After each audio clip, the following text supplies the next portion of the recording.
সংগীতা এতিয়া তুমি মোৰ লগত হস্পিটেললৈ ওলোৱা ইমান ৰাতিখন কাৰ কি হৈছে নোকোৱা কিয় সেইবিলাক পিছত ক'ম তুমি সোনকালে বাহিৰলৈ ওলাই আহা বাহিৰত মই গাড়ীখনৰ ওচৰতে ৰৈ আছো আহা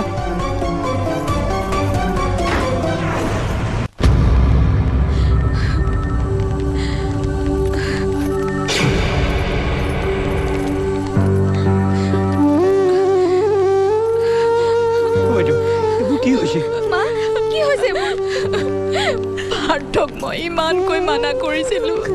আজিৰ দিনটোত অন্ততঃ মেল মিটিঙলৈ যাব নালাগে